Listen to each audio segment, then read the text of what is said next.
Sorry. Are we ready? Yeah. Okay. So this is for our A365ers on our Facebook page, and I'm at the Multi-Textures Workshop organized by Jador.com, and I'm with Cassidy actually from Natural Selection blog. Can you see that? Yeah. All right. I'm going to do my little journalistic piece. All right. I'm really interested to speak to bloggers because I always think that they have a very interesting job and some interesting responsibilities as well. But first of all, Cassie, I just wanted to ask you, is this the first time you've come to London? It is not the first time I've come to London, but it's the first time that I've come as a natural. Right. And it's the first time that I've been here in 7 years. So. Right. Yeah. So what have you heard about the natural scene here in London? I have heard that in Europe in general that it's not as kind of robust. The natural scene is not as robust as we have it in the States. Everywhere you turn in the United States, we've got meetups and online groups and events and pool parties and fashion shows. And I've heard that the educational resources in the community isn't as strong, but it's growing. And everywhere that you turn, you're starting to see this kind of groundswell of the natural hair movement, and it's kind of getting to a point where people are really, really craving like the know-hows, the resources, the really technical information that we're getting in the States. So. Right.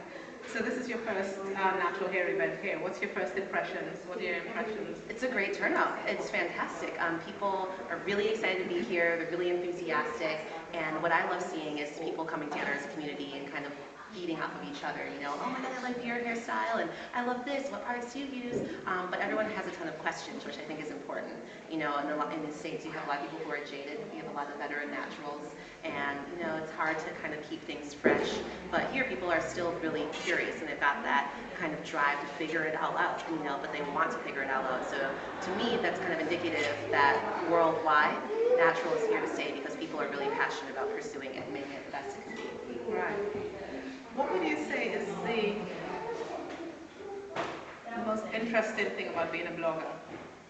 I would say the people that it's connected me to.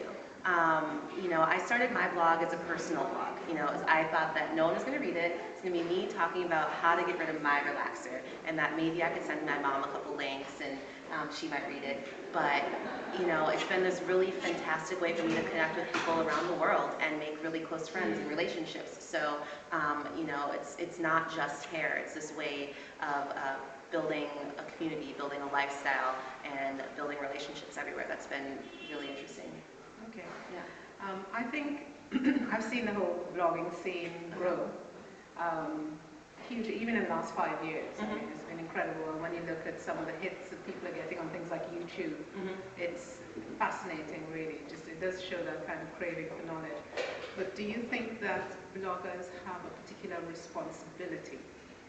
If you were to say the thing that, if you were maybe to share with other people who want to start blogs and so on, the top 3 things that they have to view with caution or deal with caution, what would you say they are?